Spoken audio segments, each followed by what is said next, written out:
In the vast darkness of space, a single distress signal changed everything.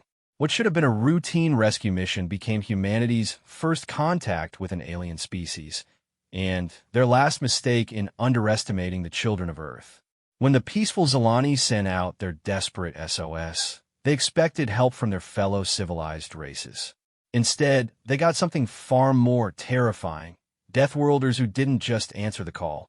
They brought an entire fleet, and with it a new definition of what it meant to be apex predators in the galaxy. The aliens thought they were calling for salvation. They had no idea they were about to witness the birth of legends.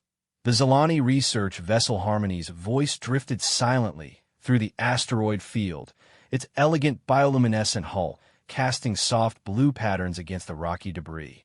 Captain Mirael pressed her delicate, six-fingered hands against the navigation console, her large violet eyes reflecting the growing concern that had settled over the bridge like a shroud. "Systems report," she commanded, her musical voice carrying the weight of command despite its gentle tone. The Zilani had evolved on a peaceful world where conflict was resolved through harmony and understanding. Violence was not just foreign to them, it was incomprehensible. "Life support is failing, Captain," reported her second-in-command, Veltar, his feathered crest lying flat against his skull in distress. "The quantum resonance chamber that powers our ship was damaged when we hit that debris field. We have maybe 6 standard cycles before complete system failure." Mirael closed her eyes, feeling the weight of responsibility for her crew of 47 researchers and explorers. They had come to this remote system to study the unique mineral compositions of the asteroid belt, hoping to find new materials that could benefit their peaceful civilization. Instead, they become trapped in what might be their tomb. "Emergency beacon status?" she asked, though she already knew the answer would bring little comfort. "Broadcasting on all galactic council frequencies," Veltar replied. "But, Captain, the nearest council world is 12 cycles away, even at maximum warp. And, given the current political situation with the hegemony," he didn't need to finish. The hegemony, a collection of aggressive species that valued conquest over cooperation, had been expanding their territory. Most council vessels were either hiding or had been recalled to defend their homeworlds. The chance of rescue was slim. "There is one option, Captain," whispered Nalaeth from the communication station. The young Zilani female's voice trembled as she spoke. "I've been monitoring the emergency frequencies, and there's been chatter about a new species that recently made contact with the Outer Rim colonies. They call themselves humans." Mirael had heard rumors. Stories that seemed too wild to believe about creatures from what the Galactic Council classified as a Class 12 death world. A planet so hostile that the very idea of sapient life evolving there was considered impossible. Yet somehow, these humans had not only survived, but had reached the stars. "What do we know about them?" Mirael asked carefully. Nalaeth consulted her console, her hands shaking slightly. "Very little, Captain. They've made peaceful contact with 3 Outer Rim worlds, but the reports are conflicting. Some say they're surprisingly diplomatic. Others mention that they responded to pirate attacks with what the survivors called unprecedented violence. Pirates, Veltar. Of course they would deal harshly with pirates. Any civilized species would. But Mirael wasn't so sure. The few details she had heard about these humans painted a picture of beings unlike anything in the known galaxy. They came from a world where survival required constant adaptation, where their ancestors had climbed to the top of a food chain filled with predators that would give even hegemony warriors nightmares.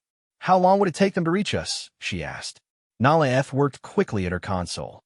"According to the data we have on their ship capabilities, approximately 2 cycles, Captain.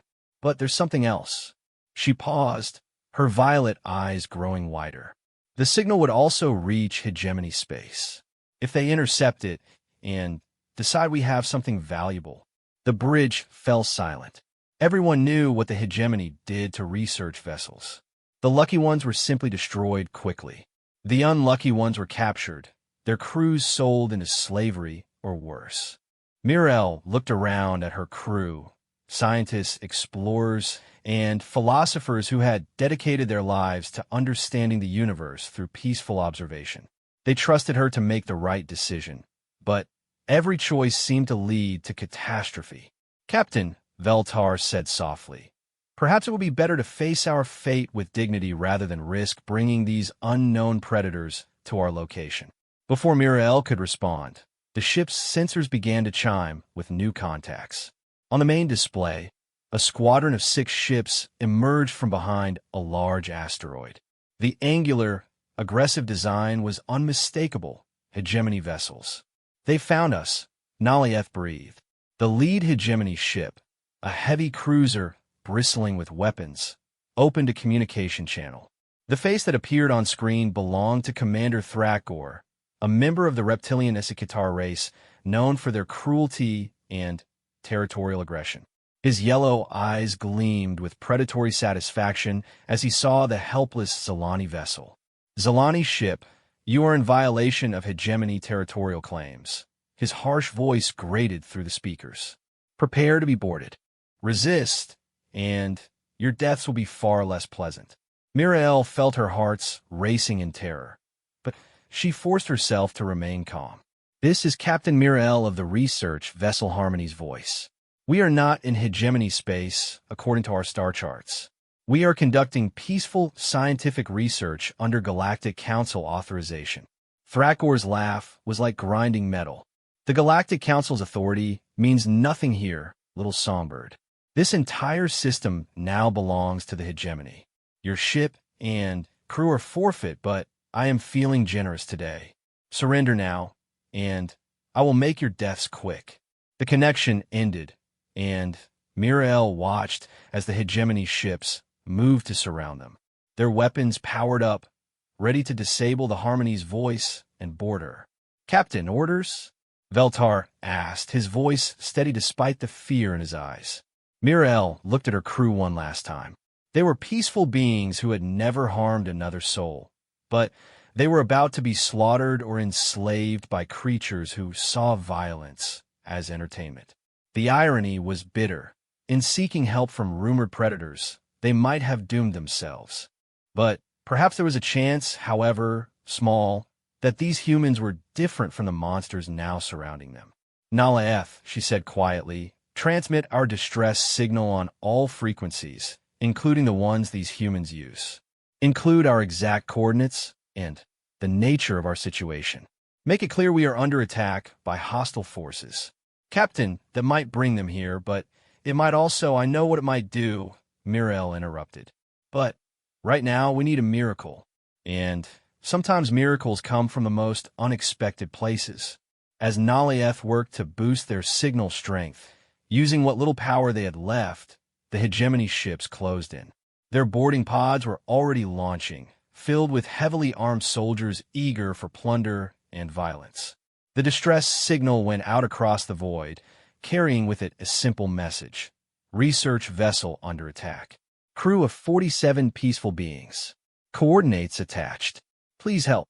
Light years away, on the bridge of the human destroyer UES Retribution, Captain Sarachun was reviewing patrol reports when the communication officer, Lieutenant Rodriguez, suddenly sat up straighter at his console. "Captain, I'm picking up a distress signal. Alien origin, but the translation software is working on it." Chen moved to his station, her experienced eyes scanning the data as it came in. At 45, she had served in the Human Defense Force for over 2 decades, working her way up from enlisted ranks through sheer determination and tactical brilliance. She had seen humanity's first contact with alien life, had fought in the border wars against pirates who thought humans would be easy prey, and had earned the respect of her crew through decisive action when diplomacy failed. "Distance?" she asked. "Approximately 18 hours at maximum burn, Captain." "But ma'am," Rodriguez hesitated. "The signal indicates they're under attack by something called the hegemony. Multiple hostile vessels." Chun felt a familiar cold anger settle in her stomach. She had read the intelligence reports about the hegemony, a collection of aggressive species that had been expanding through this sector, conquering and enslaving anyone they encountered. The few survivors who had escaped their advance painted a picture of systematic cruelty that reminded her uncomfortably of humanity's own dark history. "How many ships are we talking about?" she asked. "Unknown, Captain, but the research vessel reports they're surrounded and outgunned." Chen thought quickly. The Retribution was on patrol with 2 other destroyers and a heavy cruiser. Not exactly a fleet, but humanity had learned long ago to make every ship count. More importantly, her crew represented something new in the galaxy. A species that had evolved on a world where being apex predators wasn't just an advantage, it was a requirement for survival.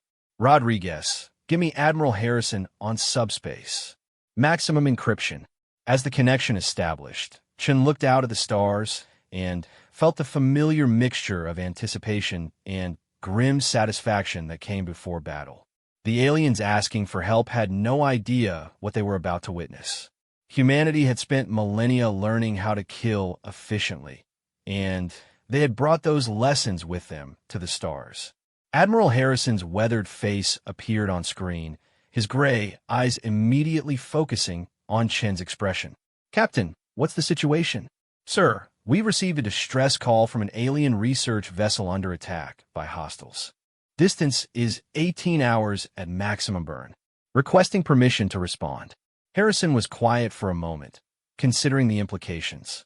"Captain, our orders are to maintain patrol routes and avoid unnecessary contact with unknown alien forces."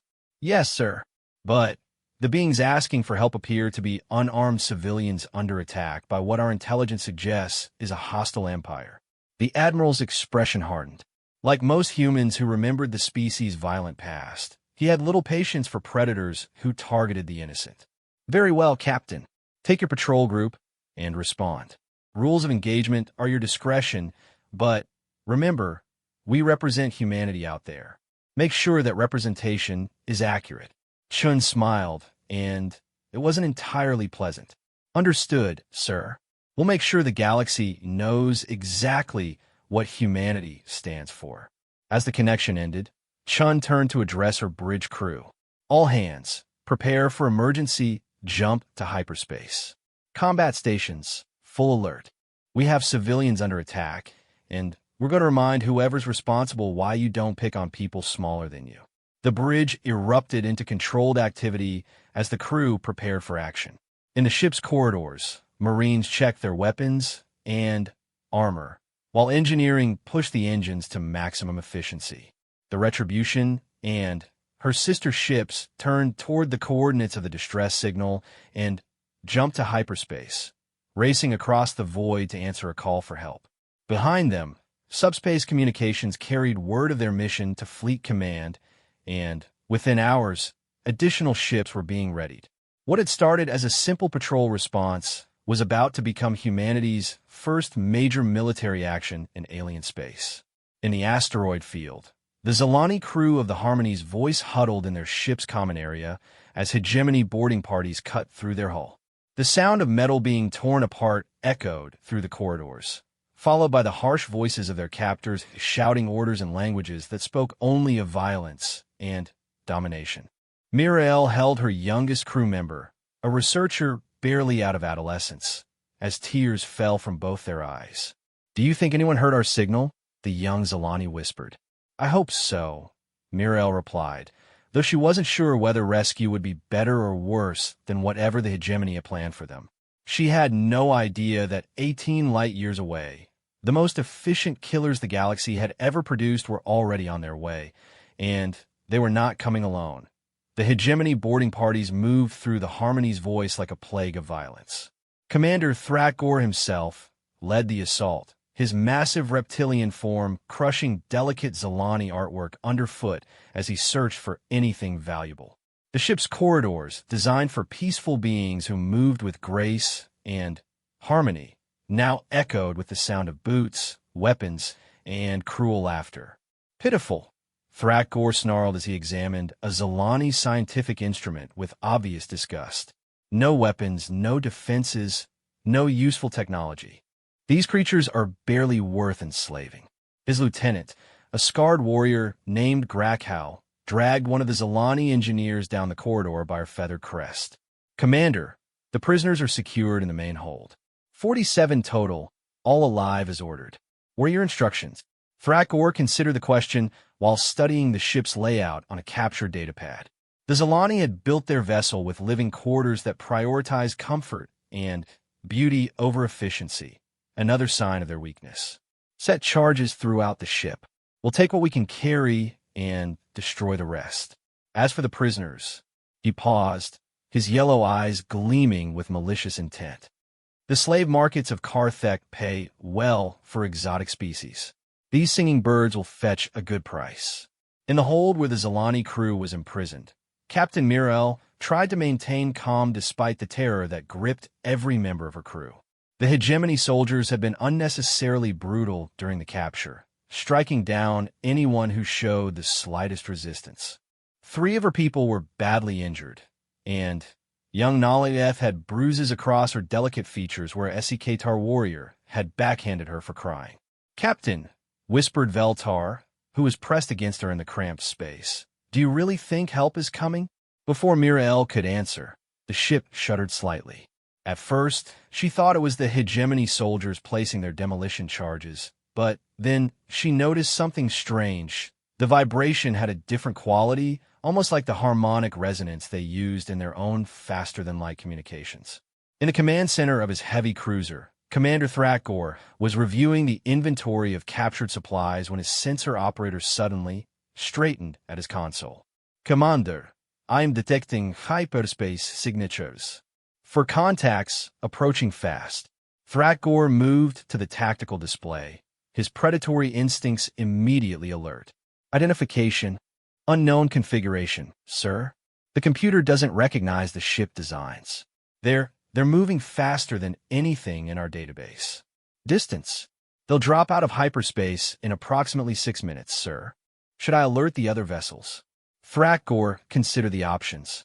4 unknown ships against a squadron of 6 was hardly concerning, especially since most species in this region were either primitives with outdated technology or Galactic Council races too weak to pose a real threat.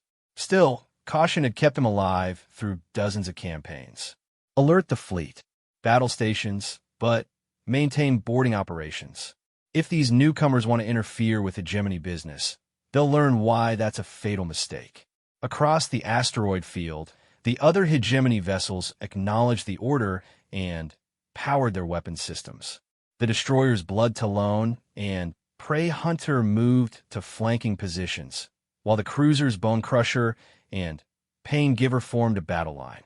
The assault ship Flesh Render continued its boarding operations but prepared to withdraw its troops if necessary. 6 minutes later, space itself seemed to tear open as 4 human warships dropped out of hyperspace with a precision that immediately caught the attention of every hegemony sensor operator. The ships were unlike anything in the galactic databases, sleek, angular vessels that radiated an aura of barely contained violence. Captain Sarah Chun stood on the bridge of a UES Retribution, taking in a tactical situation with the cold efficiency that had made her one of humanity's most respected combat commanders. The holographic display showed the enemy formation clearly. 6 hegemony vessels surrounding a single damaged alien ship. "Analysis," she commanded. Lieutenant Commander Jackson, her tactical officer, worked rapidly at his console. "Hostile vessels are all armed, Captain. Heavy cruisers, destroyers, and what appears to be an assault ship currently attached to the alien vessel. Enemy weapons are powered, but not yet targeting us. They're trying to decide whether we're a threat," Chen observed. "Let's help them with that decision. Open a channel on all frequencies." The communication officer nodded. "Channel open, Captain." Chen's voice carried across space with the quiet authority of someone accustomed to being obeyed. "Attention, hegemony vessels. You are in violation of interstellar law by attacking a civilian research ship. Withdraw immediately and release your prisoners or face the consequences." On the hegemony flagship, Commander Thrakor listened to the transmission with growing amusement. The alien speaking to him sounded almost laughably confident despite being outnumbered. Their ship designs were unfamiliar, but that meant nothing. The galaxy was full of species with impressive technology who lacked the will to use it effectively. Unknown vessels, he replied, his voice dripping with contempt. You are interfering with legitimate hegemony salvage operations. These prisoners are now property of the hegemony empire. Withdraw immediately or join them in slavery. Captain Chun felt the familiar cold anger that preceded combat. In her decades of service, she had learned to channel that anger into tactical clarity, turning rage into precision. Tactical, full scan of enemy vessels. I want to know everything about their capabilities. Navigation, plot intercept courses for all enemy ships. Weapons, target their engines and weapons systems. I want them disabled, not destroyed. We need some alive for questioning. Captain, her communications officer said, I'm picking up a signal from the alien research vessel. They're still transmitting. Put it through. Mirael's voice, strained but determined, came through the speakers. Unknown ships. This is Captain Mirael of the research vessel Harmony's voice. We are peaceful researchers from the Galactic Council. Our ship is disabled, and we have wounded aboard. The hegemony forces have placed us in the cargo hold and are preparing to take us as slaves. Chun felt her jaw tighten.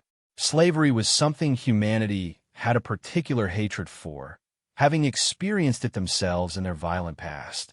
Captain Mirael, this is Captain Sarah Chun of the Human Defense Force. We're here to help. Keep your people down and away from the hull. This is about to get very loud.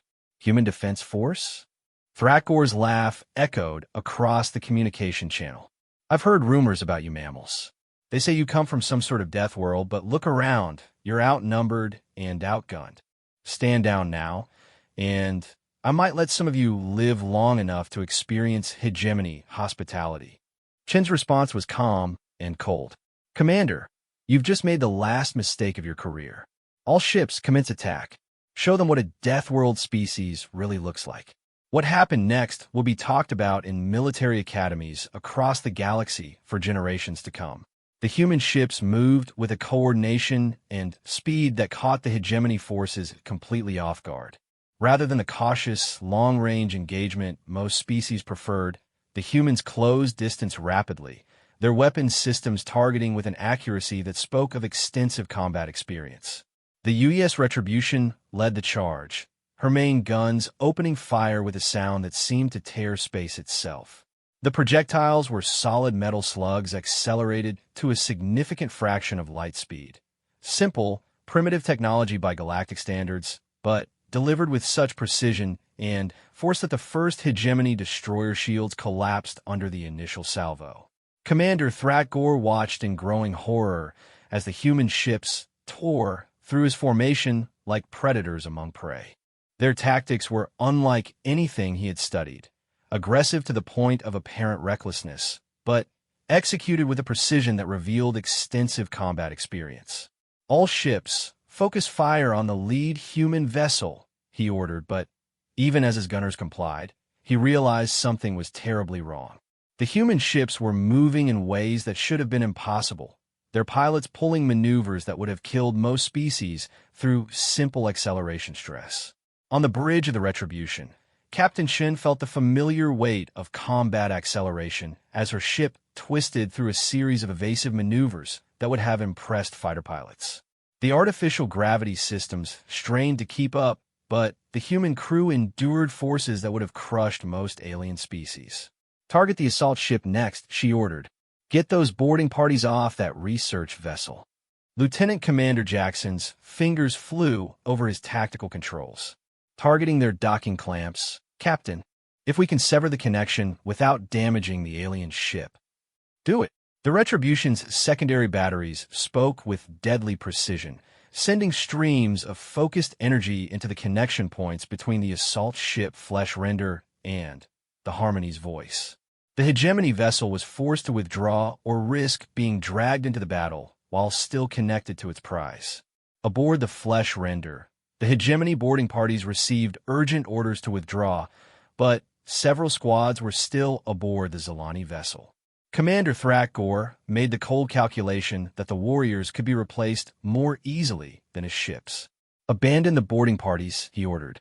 All vessels. Combat withdrawal to rally point 7. But the human ships had no intention of letting their enemies escape. The destroyer UES Vengeance had positioned herself to block the hegemony retreat route, while the cruiser UES Thunderbolt hammered the enemy flagship with a relentless barrage that was steadily overwhelming its shields. "Sir," reported Thrakgor's tactical officer, his voice tight with fear, "their weapons are penetrating our armor like it's not even there." "How is that possible?" Thrakgor didn't answer, because he was beginning to understand something that would have given him nightmares if he survived the encounter. The humans weren't just using superior technology. They were fighting with a level of calculated violence that spoke of a species that had evolved to kill efficiently. On the Harmony's voice, the Zalani crew huddled in terror as the ship shook from the battle raging around them. The hegemony soldiers who had been left behind were becoming increasingly desperate, and Mirael could hear them arguing in their harsh language about whether to execute the prisoners or use them as hostages. "Captain," whispered one of her engineers, "the humans, they're actually fighting the hegemony." "No one fights the hegemony." "I know," Mirael replied, though she was having trouble believing it herself. Through the ship's damaged sensors, she could see the impossible sight of hegemony vessels, ships that had terrorized this entire sector, being systematically dismantled by 4 human warships. The battle raged for 23 minutes. When it was over, 4 of the 6 hegemony vessels were drifting hulks, their crews dead or unconscious. The remaining 2, including Thrakgor's flagship, had been forced to surrender when their engines and weapons systems were surgically destroyed by human gunfire. Captain Chun stood in the boarding shuttle as it approached the Harmony's voice, her combat armor making her look even more intimidating than usual. Behind her, 2 squads of human marines checked their weapons one final time. These soldiers represented something new in the galaxy. Warriors who had evolved on a world where everything was trying to kill them, refined by millennia of warfare against their own species, and now armed with technology that made them the most dangerous fighting force the stars had ever seen. "Remember," Chun told her Marines as they prepared to board, "there are still hegemony soldiers on that ship, and they have hostages. Precision shots only. I want those aliens to see exactly what humanity is capable of when we're trying to save lives, not just take them." The Marines nodded grimly. They had trained for exactly this scenario. Hostage rescue in an alien environment against an unknown enemy. It was the kind of complex operation that most species would consider nearly impossible. It took the humans exactly 7 minutes to clear the ship. When Captain Mirael was finally freed from the cargo hold, the first thing she saw was a human marine carefully helping one of her injured crew members. The warrior was massive by Zalani standards, encased in armor that made them look like a walking weapon, but their touch was gentle as they administered medical aid. "Captain Mirael." The voice came from a human female who had removed her helmet, revealing a face that was both kind and terrifyingly competent. "I'm Captain Sarah Chun. Are you and your crew all right?" Mirael stared at the human, trying to reconcile the stories she had heard about Deathworld predators with the compassionate being standing before her. Yes, we're alive. How did you?" "The hegemony has never been defeated in battle." Chen's smile was gentle, but there was steel beneath it. "Captain, where I come from, we have a saying, the only thing necessary for evil to triumph is for good people to do nothing. Your distress call reached people who refuse to do nothing when innocents are in danger. As human medics work to treat the injured Zalani crew members with technology and techniques far in advance of anything the Galactic Council possessed, Miriel began to realize that her people's first contact with humanity would change everything. They had called for help and received it from a species that didn't just possess the will to fight, they had evolved to be perfect at it. In the distance, more human ships were dropping out of hyperspace. Admiral Harrison had decided that this first contact situation required a proper diplomatic escort, and the reinforcements arriving included not just more warships, but also medical vessels, engineering ships, and full contact specialists. The hegemony had made their fatal mistake. They had attacked innocent beings within range of a species that considered the protection of the innocent to be a moral imperative, and they possessed the capability to enforce that imperative across interstellar distances.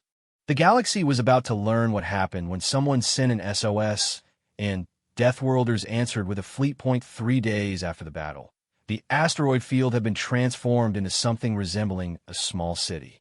Human engineering ships worked alongside Zilani technicians to repair the Harmony's voice, while medical frigates provided treatment for both the rescued crew and the captured hegemony survivors. Admiral Harrison had arrived with a full diplomatic escort, establishing what amounted to humanity's first official embassy in alien space. Captain Mirel stood in the observation deck of the human hospital ship UES Mercy, watching in amazement as her people worked alongside their rescuers. The contrast between the species was remarkable, where the Zilani moved with fluid grace and spoke in melodious tones. The humans projected an aura of controlled power that made even their gentlest actions seem purposeful and efficient. "Your thoughts are loud, Captain," said a familiar voice behind her. Mirel turned to see Dr. Elena Vasquez, the chief medical officer who had been treating her crew. The human doctor was small by her species standards, but she carried herself with the quiet confidence that Mirel was learning to recognize in all humans. "I was thinking about the differences between our species," Mirel admitted. 3 days ago, I thought I understood the galaxy. Now I realize how naive we were." Dr. Vasquez joined her at the observation window, where they could see human Marines conducting training exercises in the distance. The soldiers moved with a lethal efficiency that was both fascinating and terrifying to witness. "How so?" Mirel gestured toward the Marines. "We knew there were predator species in the galaxy, the hegemony, the Krex Raiders, others. But they were always simple, brutal. They conquered through superior numbers or technology, but their violence was crude and obvious." She paused, searching for the right words. "You humans are something entirely different. Your violence is artistic." The human doctor smiled, though there was sadness in her expression. "My species has had a lot of practice, Captain. We spent millennia fighting everything on our planet, including each other. We learned to be efficient at violence because the alternative was extinction. But you're also healers, engineers, diplomats. How do you reconcile such extremes?" "Because violence is just a tool," Dr. Vasquez replied. "Like any tool, it can be used to create or destroy. The key is knowing when and how to use it properly." Their conversation was interrupted by an announcement over the ship's communication system. "All senior staff to Conference Room Alpha. Priority diplomatic briefing in progress." Dr. Vasquez looked at Mirel. "Admiral Harrison requested your presence at the briefing. Are you up for it?" Mirel nodded, though she felt nervous about what they might discuss. Over the past 3 days, she had learned that the humans were treating the rescue operation as far more than a simple humanitarian mission. They were gathering intelligence, documenting hegemony tactics and capabilities, and making contact with other species in the region who had suffered under hegemony aggression. Conference Room Alpha was larger than the bridge of most Zilani ships, designed to accommodate diplomatic meetings with multiple species. Admiral Harrison stood at the head of a massive holographic display showing stellar cartography data, while various human officers and specialists occupied seats around the room. Mirel was surprised to see several other aliens present, including 2 members of species she didn't recognize. "Captain Mirel," Admiral Harrison said as she entered, "please join us. I believe you know Commander Chun and Dr. Vasquez. Allow me to introduce Captain Zek Hall of the Thurian Republic and Commander Yildessa of the Free Korthak Worlds." Mirel studied the other aliens with interest. The Thurian was a tall, insectoid being with 4 arms and compound eyes that seemed to track multiple conversations simultaneously. The Korthak was more familiar, a mammalian species with dense fur and obvious predatory adaptations, though nowhere near as refined as those she had observed in humans. These officers represent civilizations that have had recent contact with hegemony forces Admiral Harrison continued. They've agreed to share intelligence in exchange for our mutual protection agreements. Captain Zekhal spoke in a buzzing voice that the translation system rendered into perfect galactic standard. Admiral Harrison, my government is still struggling to understand how 4 human ships defeated a full hegemony squadron. Our own fleet of 30 vessels barely managed to drive off a smaller raiding force last year. The difference, Commander Chen interjected, is that we didn't try to fight them the way they expected. Most species engage in what we call civilized warfare, long-range exchanges with lots of maneuvering and minimal casualties. The hegemony has adapted to that kind of conflict. They use superior numbers and armor to simply outlast their opponents. Whereas humans, Admiral Harrison continued, evolved in an environment where warfare was a constant reality. We learned to end conflicts quickly and decisively because prolonged battles usually meant mutual extinction. Commander Yildessa leaned forward, her cat-like features intense with interest. The intercepted hegemony communications from the battle are illuminating. Their surviving officers are calling your tactics impossible and against the natural order. They cannot comprehend how any species could be so efficient at violence while also showing mercy to prisoners. Mirel found herself speaking before she realized it. Because you're not just predators, are you? You're something the galaxy has never seen before. All eyes turned to her, and she felt suddenly self-conscious. But Admiral Harrison nodded encouragingly. Go on, Captain. Most predator species in the galaxy are simple, Mirel continued, gaining confidence. They hunt, they kill, they consume. The hegemony conquers because conquest brings resources and slaves. But humans, she paused, trying to articulate something that had been bothering her since the rescue. You're collaborative predators. You hunt in packs, but those packs can include other species. You're not fighting to conquer. You're fighting to protect. Dr. Vasquez smiled.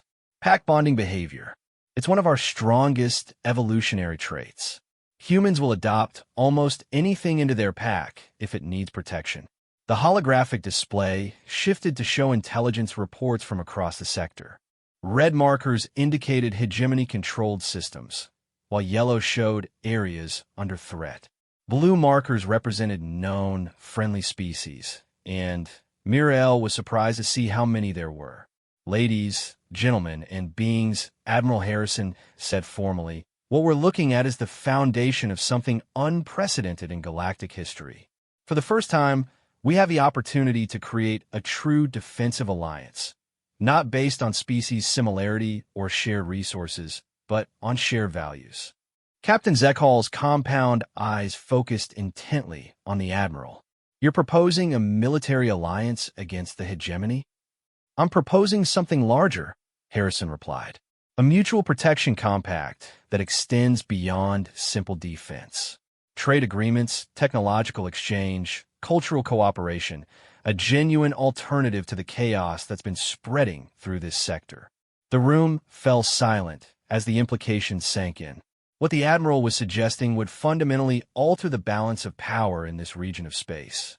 More importantly, it would put humanity at the center of a coalition that could challenge not just the hegemony, but any other aggressive empire that might arise.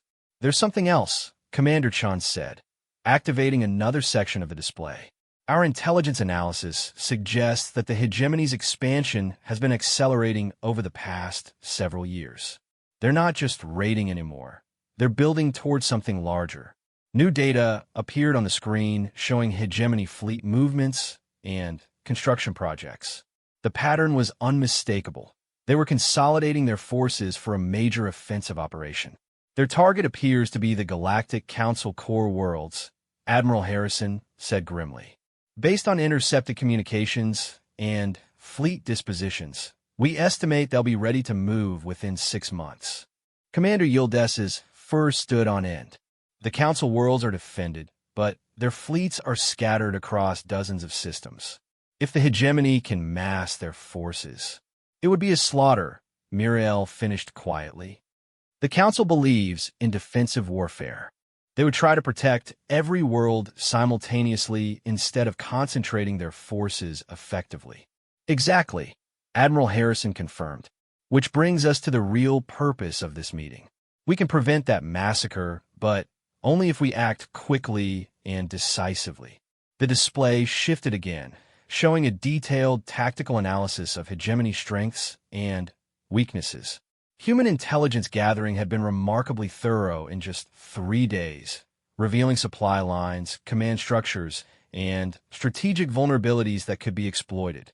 The hegemony's strength comes from their ability to concentrate overwhelming force against isolated targets, Admiral Harrison explained. But their supply lines are extended, and their command structure is rigid. If we can strike their logistics network, while simultaneously threatening their core systems. You want to start a war? Captain Zekal observed. No, Admiral Harrison replied firmly. The war has already started. The hegemony began it when they decided that might makes right. What we're proposing is to end it before they can complete their expansion. Dr. Vasquez activated her personal data pad and shared new information with the group. Our medical analysis of hegemony prisoners has revealed something interesting. Their species, the Esikatar, the Brassian, the others, they're all from relatively low-gravity, low-competition worlds. They became aggressive through cultural evolution, not biological necessity. Meaning, Mirel asked, meaning they're not adapted for prolonged conflict with species that evolved in high-stress environments, Commander Chen explained. They rely on intimidation and superior numbers because they've never had to develop the kind of combat efficiency that humans take for granted. The tactical implications were staggering. If humans could train and equip allied forces using their own combat doctrines, the balance of military power in the galaxy could shift dramatically. What would you need from us? Commander Yildessa asked carefully. Admiral Harrison's expression grew serious. Bases of operations in your territories, intelligence on hegemony movements, and the courage to stand together when they come for us, because they will come for us. The moment the hegemony realizes what we're building here, Captain Chen added, they'll try to destroy it. This alliance will be born in battle, or it won't be born at all. Mirel thought of her crew, still recovering from their ordeal. She thought of the countless other peaceful beings across the galaxy who lived in fear of hegemony raids. And she thought of the humans who had risked their lives to save complete strangers simply because it was the right thing to do. Captain, Admiral Harrison said, addressing her directly, I know this is a lot to process, especially after what you and your crew have been through. But your people's testimony about hegemony atrocities, combined with the rescue operation we conducted, could be the catalyst that convinces other species to join us. You want me to be a symbol, Mirel realized. I want you to be exactly what you are, a survivor who can testify to the truth about what's happening in this galaxy, and about what's possible when civilized beings stand together against those who would destroy civilization. The meeting continued for another 2 hours, laying the groundwork for what historians would later call the Terran Compact, the first truly successful interstellar alliance based on shared values rather than simple mutual interest. But as Mirel walked back to her quarters on Harmony's voice, she couldn't shake the feeling that they were all standing at the edge of precipice. The humans had answered their distress call with a fleet, but in doing so, they had announced their presence to every predator species in the galaxy. The hegemony would not ignore this challenge, and their response would determine whether the alliance Admiral Harrison envisioned would survive its first test. In the depths of space, hegemony intelligence networks buzzed with reports of the devastating defeat at the asteroid field. Fleet commanders demanded answers about the strange new species that had appeared from nowhere to challenge their expansion. And in the throne room of the hegemony capital world, Supreme Commander Vashtok listened to the reports with growing rage and began planning humanity's destruction. The war that would reshape the galaxy was about to begin, and it had started because a peaceful research vessel had sent out a distress call that reached the wrong, or perhaps the exactly right, species.